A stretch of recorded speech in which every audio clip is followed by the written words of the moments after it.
오늘도 주님의 말씀을 통해 하나님 나라를 누리는 복이 있기를 주님의 이름으로 축원합니다. 우리가 율법과 구원에 대해서 바울이 이제 7장에 말씀해 주고 있는 바를 보고 있는데요.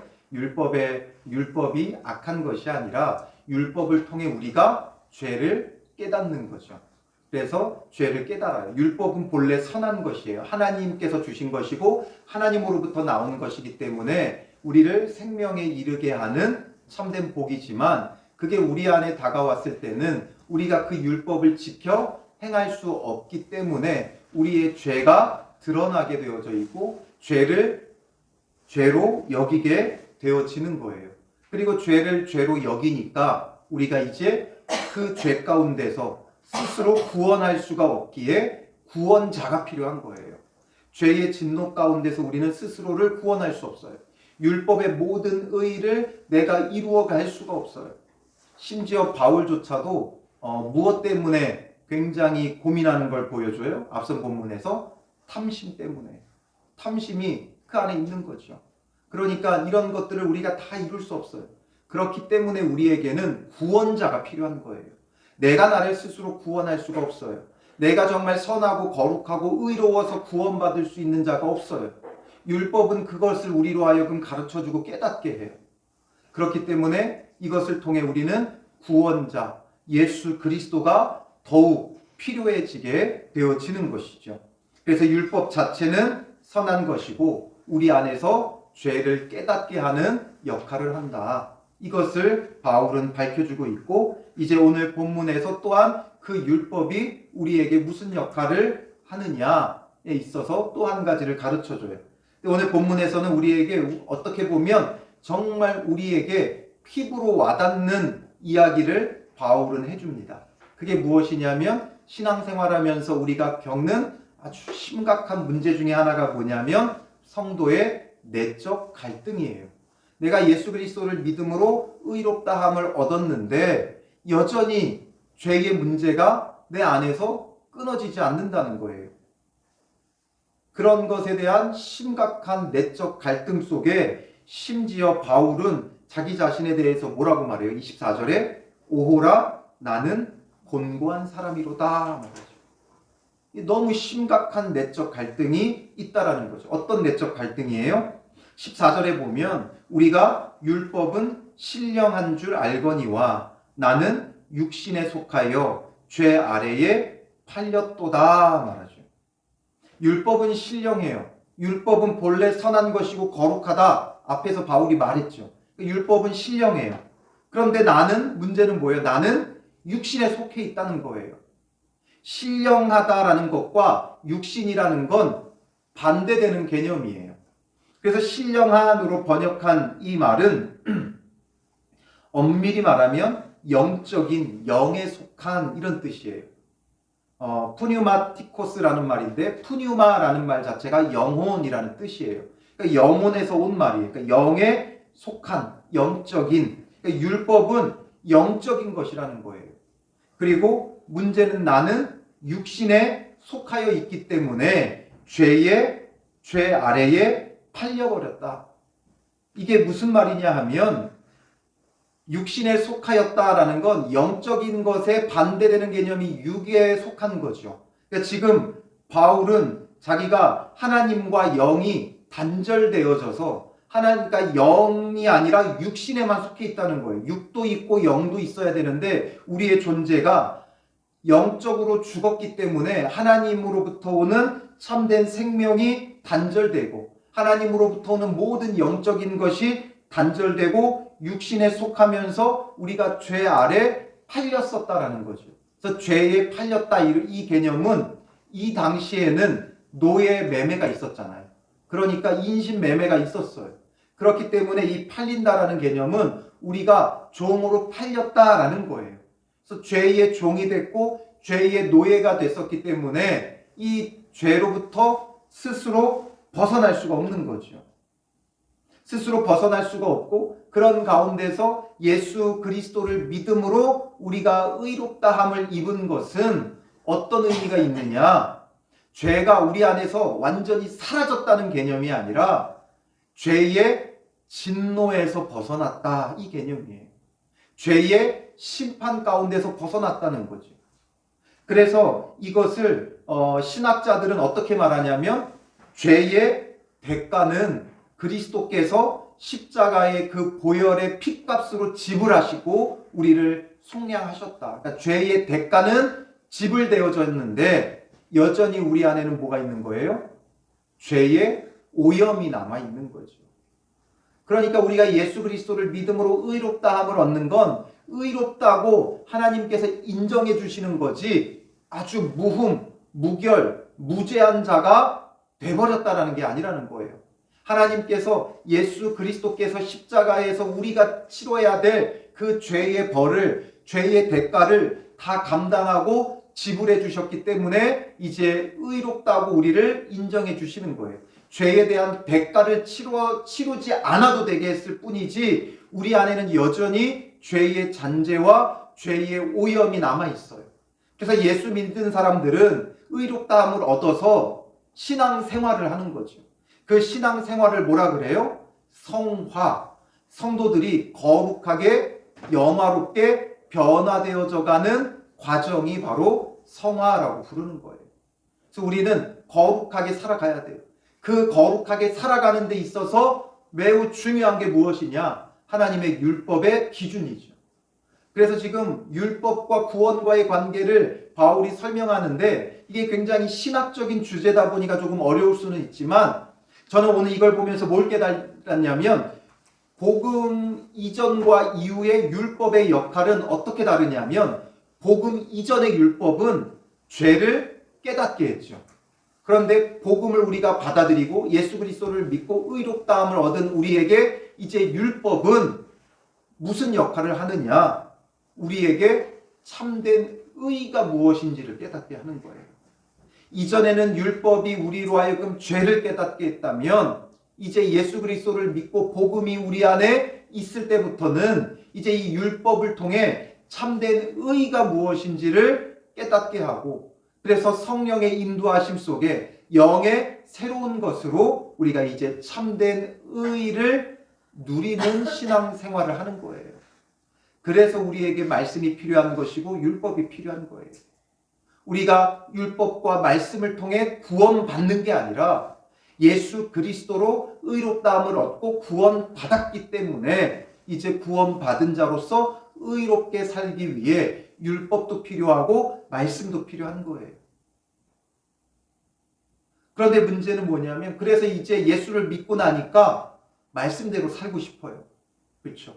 하나님의 말씀대로 살고 싶고 하나님의 뜻대로 살고 싶고 말씀도 많이 보고 싶고 기도도 많이 하고 싶고 예배도 많이 드리고 싶어요. 그걸 거부하는 사람은 없어요. 아, 나는 예배를 너무 많이 드렸던 것 같아. 예배를 좀 줄여야 되겠다. 기도가 너무 긴 것 같아. 기도를 좀 짧게 해야 되겠다.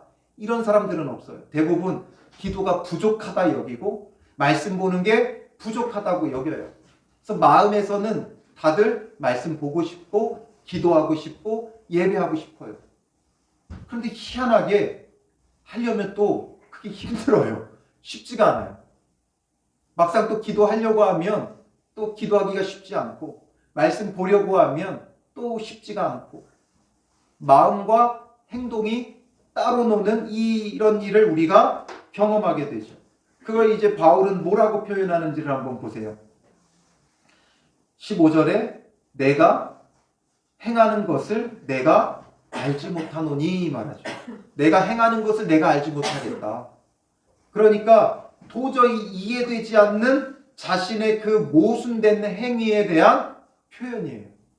도대체 내가 왜 이러는지 모르겠다. 내가 도대체 뭘 행하고자 하는지 알지 못하겠다. 이게 바울의 고민이었어요. 우리에게도 이런 고민들이 있죠. 곧 내가 원하는 것은 행하지 아니하고 도리어 미워하는 것을 행함이라. 실제적으로 보니까 내 마음으로 원하는 것은 행하지 않아요. 그런데 반대로 내가 미워하는 것은 행하고 있다는 거예요. 아, 내가 이건 좀 줄여야 되겠다, 이건 그만해야 되겠다 하는 건 오히려 점점 더 하게 되고 내가 해야 되겠다 생각하는 건 하지 않게 돼요. 학생들은 공부 열심히 해야 되겠다 생각하지만 실제적으로는 공부보다는 TV를 보거나 핸드폰을 만지는 게 더 많아지죠. 또 우리가 신앙생활하면서 말씀을 더 봐야지 생각은 하지만 말씀보다는 내가 재밌는 거 보는 게 더 우선되고 더 먼저가 되어지죠. 이런 참 아이러니한 모순된 모습이 우리 안에 나타난다는 거예요. 그게 나만의 고민이 아니라 모든 성도들의 고민이고 심지어 바울까지도 이것으로 고민하고 있었던 거예요. 16절에 보면 만일 내가 원하지 아니하는 그것을 행하면 내가 이로써 율법이 선한 것을 시인하노니. 말이 좀 베베 꼬여 있지만 원하지 아니하는 그것을 행한다. 원하지 아니하는 건 뭐예요? 율법에서 하지 말라는 거죠. 그런데 그것을 한다는 거예요. 그러면 이것으로서 율법이 선하다는 거죠. 그러니까 내가 하는 것들이 죄된 일들인데 원하지 아니하는 것은 죄된 일들인데 내가 이 죄된 일들을 행하고 있다는 것은 바로 율법이 그 반대로 선하다는 거예요. 율법의 요구를 행하지 못하고 죄를 행하고 있다는 것은 율법과 죄가 반대라는 거죠. 그래서 죄가 악하고 무익한 거기 때문에 율법은 오히려 선하다는 게 증명됐다는 거예요. 내가 율법을 따르고 싶지만 율법을 따르지 않는데 그게 결국은 죄가 되잖아요. 그러니까 율법은 반대로 선한 게 된다는 거죠. 이제는 그것을 행하는 자가 내가 아니요. 그런데 이제는이라는 건 뭐예요? 예수 그리스도를 믿은 이후를 말하는 거죠. 예수 그리스도를 믿은 이후에는 그것을 행하는 자가 내가 아니라는 거예요. 왜냐하면 나는 그리스도와 함께 십자가에 못 박혔으니까. 그리스도와 함께 죽었으니까. 이제 그걸 행하는 건 내가 아니라 내 속에 거하는 죄니라라는 거죠. 내 속에서 행하는 죄가 이렇게 한다는 거예요. 내가 하는 게 아니라 내 속에 있는 죄라는 거예요. 우리는 죄의 모든 심판과 저주, 받아야 될 벌은 예수님께서 대신 받아주셨지만 그러나 우리 안에 여전히 남아있는 이 죄가 있다는 거죠. 죄의 심판과 죄는 다른 거예요. 죄 때문에 오게 되는 게 죄에 대한 벌이죠. 그 벌 받는 것과 죄는 별개예요. 그래서 그 죄로 인해 받아야 될 벌은 예수님 때문에 없어진 거예요. 예수님이 대신 받으셨으니까. 그런데 여전히 우리 안에 있는 이 죄들이 있다는 거죠. 그래서 이 죄들을 우리가 다 끊어내고 회개하고 씻어내야 되는 거예요. 그 죄의 오염이 있기 때문에, 죄가 묻어 있기 때문에 그 죄가 우리 안에서 또다시 발동한다는 거예요. 18절에 보면 내 속, 곧 내 육신에 선한 것이 거하지 아니하는 줄을 아노니. 자기의 육체적인 부분을 말하는 거죠. 선한 것이 거하지 않는다. 원함은 내게 있으나 선을 행하는 것은 없노라. 마음으로는 원하지만 선을 행하는 것이 없다 이거죠. 이게 예수님의 제자들에게도 있었던 문제였죠. 언제 이랬어요? 예수님께서 십자가를 지시기 전에 겟세마네 동산에서 기도하실 때 제자들에게 깨어 기도하라고 했죠. 근데 제자들이 어떻게 해요? 졸죠. 그러니까 예수님께서 뭐라고 말씀하세요? 마태복음 26장 41절에 보면 시험에 들지 않게 깨어 기도하라. 마음에는 원이로되 육신이 약하도다 하시고.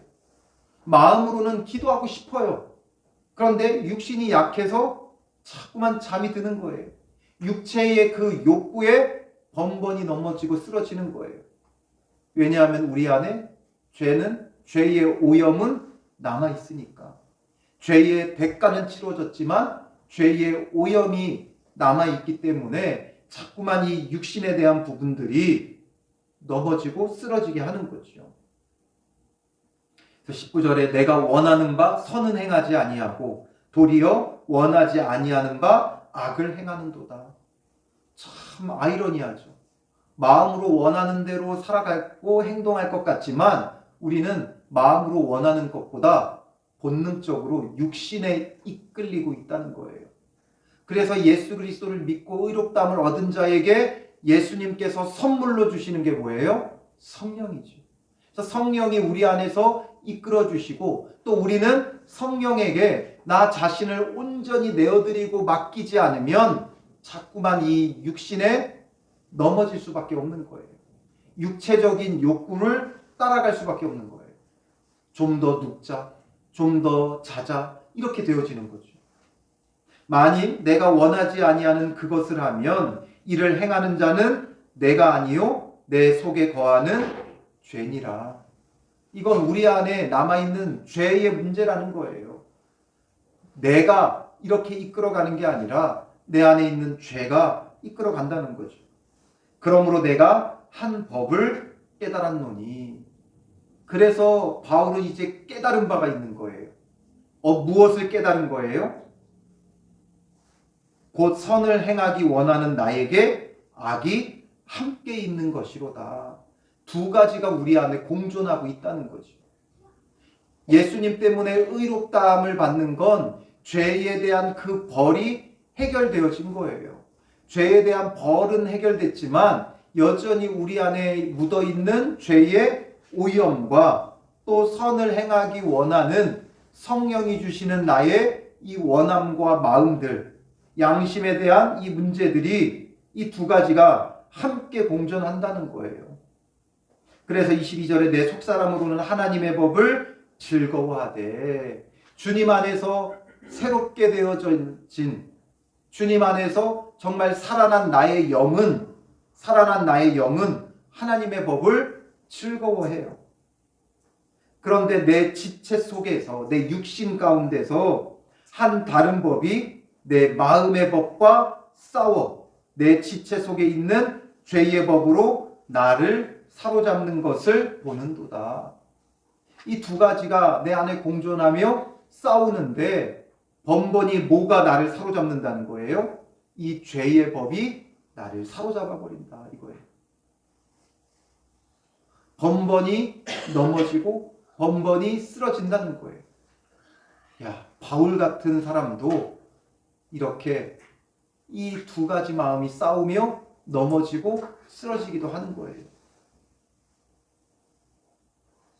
그래서 바울이 탄식하며 외치는 게 뭐예요? 24절이죠. 오호라 나는 곤고한 사람이로다. 이 사망의 몸에서 누가 나를 건져내랴. 바울이 성령의 이끄심을 따라 그의 일생을 하나님 앞에 드렸죠. 그렇지 않아요? 바울은 1차, 2차, 3차 전도 여행을 통해서 자기의 일생을 성령의 인도하심과 이끄심에 맡기며 살았어요. 그러니까 자기가 원하는 대로 가지 않았어요. 성령의 인도하심과 이끄심대로 갔어요. 복음을 전했어요. 자기의 생명까지도 조금 더 아끼지 않았어요. 그랬던 바울에게도 이런 내적 갈등들이 늘 있었고 번번이 죄의 법이 자기를 사로잡아서 육체의 소욕이 자기를 사로잡아서 넘어진다는 거죠. 그러니까 정말 탄식하며 야, 이런 나를 도대체 어쩌면 좋겠느냐 이거예요. 무엇으로 시작했어요? 내가 행하는 것을 내가 알지 못하노니 내가 도무지 뭘 행하고 있는지 모르겠다. 그러면서 번번이 넘어지고 쓰러지는 자기 자신을 보니까 탄식이 절로 나오는 거예요. 이 사망의 몸, 정말 이렇게 죽을 수밖에 없는 나를 누가 건져내겠느냐 이거예요. 바울의 깊은 탄식이 있어요. 야, 이런 나를 도대체 누가 구원할 수 있겠느냐? 누가 나를 구원해 주겠느냐? 누가 구원해 줘요? 예수님이죠. 그러니까 뭐라고 고백해요? 우리 주 예수 그리스도로 말미암아 하나님께 감사리로다. 이 탄식이 하나님께 대한 감사가 돼요. 왜냐하면 자기의 그 죄가 얼마나 큰지를 깨달을 때 그 죄 가운데서 구원해 주시는 은혜는 어떻게 돼요? 더 커지는 거죠. 바울조차도 이렇게 탄식했어요.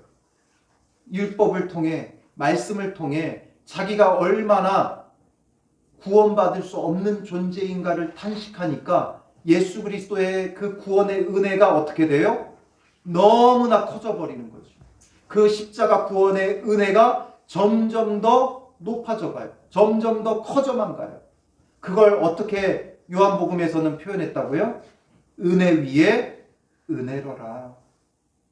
자기가 얼마나 곤고한 존재인가, 정말 얼마나 괴로운 존재인가를 깨달으니까 정말 은혜 위에 은혜, 그 은혜가 정말 말로 다 할 수 없이 커서 은혜가 크니까 감사와 찬양도 커져가는 거예요. 그런즉 내 자신이 마음으로는 하나님의 법을, 육신으로는 죄의 법을 섬기노라. 마음은 하나님의 법을 따르지만 육신은 죄의 법을 섬긴다는 거예요. 이런 갈등 속에서 정말 하나님의 법을 따라야 되고 항상 하나님의 법을 통해 성화되어져 가야 되지만 넘어지는 거예요. 쓰러지는 거예요. 그러니까 절망이 와요. 야, 이런 나를 누가 구원해 주겠느냐. 그런데 그런 나를 예수님이 구원해 주셨다고 하니까 그 은혜가 너무나도 크고 감사한 거죠. 오늘 우리가 로마서 말씀을 보면서 다른 것 없어요. 정말 예수 그리스도의 그 구원이 우리에게 점점 커져만 가야 돼요. 오늘 새벽에도 말씀드렸지만 은혜 위에 그 은혜를 깨달아야 돼요. 우리가 생각하는 은혜는 정말 하나님이 보시기에는 하찮은 은혜예요. 우리가 바라고 원했던 게 이루어지는 그 은혜는 하나님에게 있어서는 아무것도 아니에요. 정말 큰 은혜는 이런 죄의 저주와 진노와 심판 가운데 놓일 수밖에 없는 우리를 예수 그리스도의 십자가 보혈로 구원해 주시는 은혜죠. 근데 우리는 그 은혜가 가장 아래 은혜라고 생각해요. 그게 가장 기본이고 그것에서 시작했다고 생각을 해요. 그런데 바울은 이런 깊은 탄식 속에 정말 주님의 은혜가 얼마나 크고 높고 놀라운지를 지금 표현해주고 있잖아요. 오늘 우리에게도 마찬가지예요. 하나님의 말씀을 보며 율법을 보며 여러분들은 무엇을 깨닫습니까? 정말 의를 향해 성화되어야 될 우리의 모습을 보는 거죠. 그런데 그거에 미치지 못하는 나를 볼 때 말씀을 읽고 끝나는 게 아니라 그 말씀을 나에게 적용해야 되잖아요. 그 말씀에 비추어 나 자신을 보니까 그 율법의 의, 말씀의 의, 성화를 이루지 못하는 내 모습을 보며 우리도 깊은 탄식이 있어야 되고 그런 깊은 탄식 가운데 나를 구원해 주신 분이 예수라는 것이 정말 놀라운 은혜가 되어져야 하는 거죠. 이 믿음, 이 신앙을 바울은 로마에 전하고 싶었던 거예요. 그리고 그 로마에 1차적으로 전하고 그리고 후대에 이 말씀을 읽을 성도들에게 전하는 거예요. 이런 값진 보화와 보물과 같은 복음의 비밀이, 예수 그리스도의 구원의 비밀이 지금 우리에게 전달되고 있어요. 그럼 우리가 믿음의 눈을 열고 정말 탄식할 수밖에 없는 우리의 인생, 우리는 자랑할 게 없어요. 내세울 게 없어요. 우리의 열심이 있어봐야 무엇하겠어요.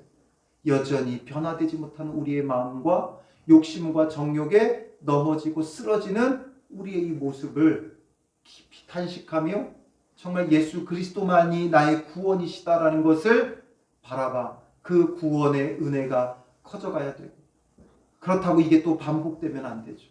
정말 그 은혜가 커져가면 또 그 은혜가 또 커져가면 이제 우리는 변화되어져 가는 거죠.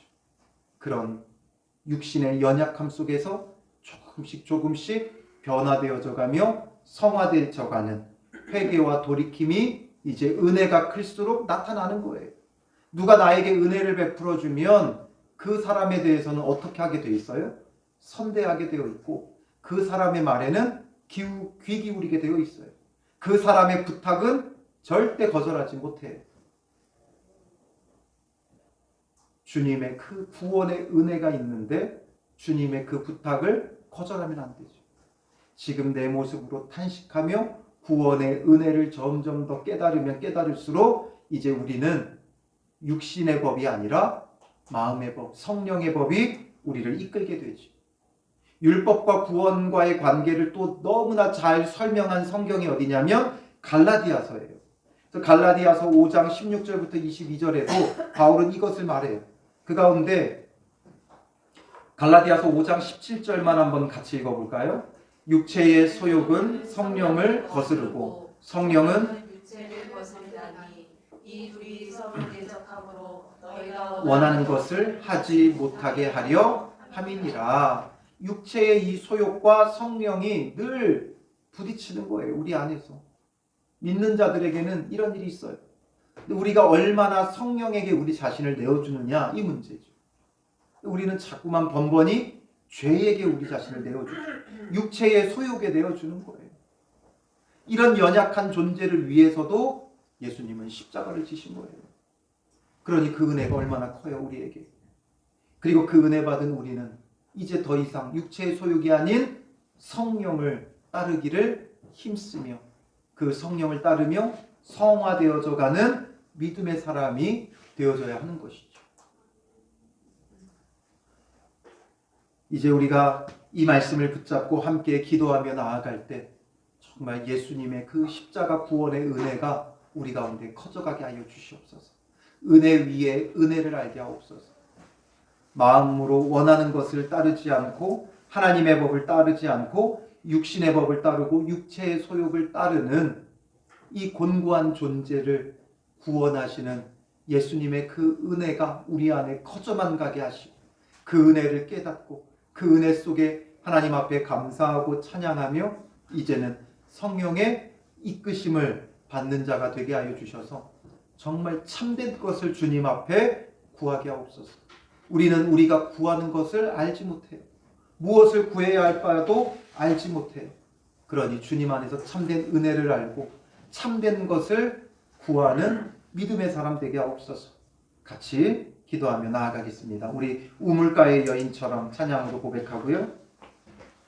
우리가 헛되고 헛된 것들을 구했던 우리의 모습을 회개하고 정말 십자가 구원의 은혜 위에 은혜를 사모하며 구하게 하여 주시고 오직 성령의 충만함과 이끄심이 우리 가운데 가득하게 하시고 성령에게 온전히 우리 자신을 내어드리게 하옵소서.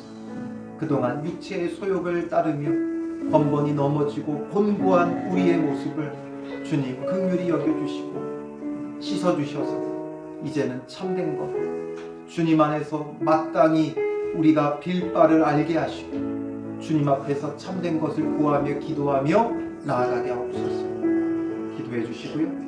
그리고 우리가 로마서 말씀에 더 집중해서 정말 복음의 참된 진리가 우리 가운데 높이 들리게 하여 달라고 우리 교회 안에 정말 참된 복음의 진리가 바르게 서서 우리가 그냥 저마다의 신앙생활이 아니라 각자의 신앙생활이 아니라 정말 참된 복음의 진리를 붙드는 교회, 그래서 참된 믿음과 참된 신앙생활을 하는 교회와 성도들이 되게 하시고 또 그 복음의 진리를